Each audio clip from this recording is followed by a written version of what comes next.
l'homme qui prend la mer, c'est la mer qui prend l'homme. Ta-ta-ta. Moi la mer, elle m'a pris, je me souviens, un mordi.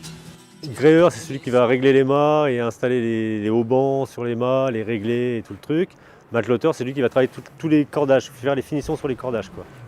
C'est un métier super, quoi. C'est vrai que c'est vachement intéressant. On n'est pas dans la poussière, nous, on travaille à l'extérieur des bateaux, on travaille que quand le bateau est fini. Donc généralement quand il est au port, on fait les essais des bateaux, puis c'est une matière qui est noble, quoi. Dans ce métier, ce qui me plaît, c'est créer surtout.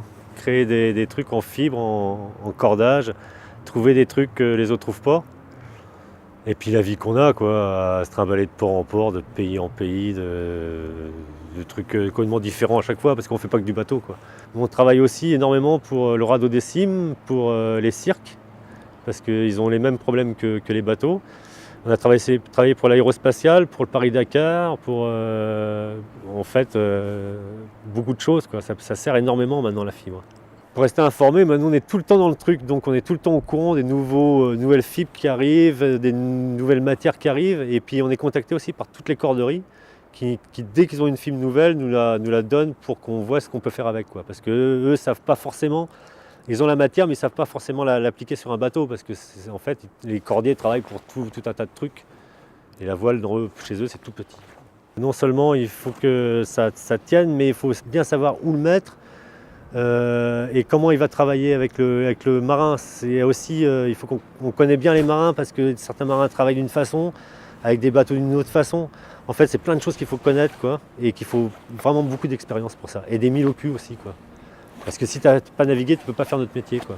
Chien noir, comme prestataire, on ne fait pas mieux dans le rigging, dans tout ce qui est gréement dormant et courant.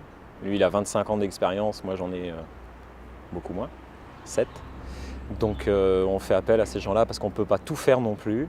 Il y a des spécificités, telle la sous-barbe qu'il a posée aujourd'hui, c'est un enroulement filamentaire en PBO, et ça on ne le fait pas. Ça demande trop encore en structure. Et en connaissance, nous on ne l'a pas. Lui...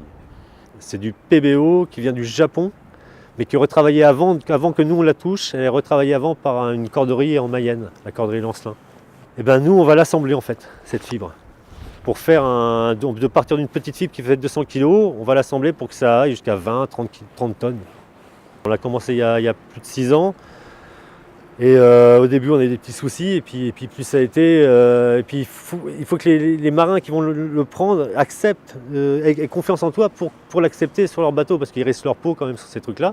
Donc toi, il faut que tu les amènes en confiance pour qu'ils acceptent ce truc-là. Et puis il faut que ça marche, quoi. Et si ça ne marche pas, là, tu es sûr que c'est pas repris, quoi. Parce que pour protéger une invention, déjà, il faut qu'elle soit protégée dans le monde entier. Il faut les avocats et tout le système qui va derrière pour suivre tout ça.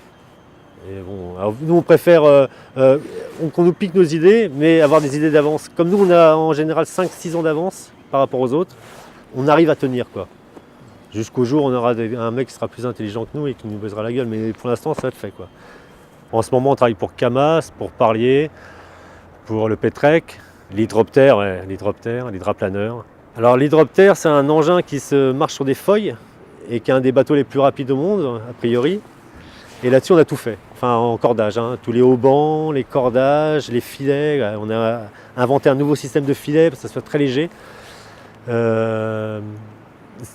Justement, sur ces bateaux-là, on a le droit encore d'innover sur plein de choses que sur les autres trimarans, on ne peut plus, parce qu'ils ont des règlements maintenant stricts où on n'a plus le droit, par exemple, d'alléger les filets ou de travailler sur d'autres trucs, quoi, qui permettraient de rendre des bateaux plus compétitifs, quoi. Quasiment tous nos prestataires, ce n'est pas des grosses structures, parce qu'après il y a le problème de délai, d'approvisionnement. Les décisions sont toujours très longues à prendre et il faut que ça aille très vite, donc ce n'est pas dans les grosses sociétés, c'est souvent les petits artisans qui sont les plus réactifs. Je repartira, et que les vents tourneront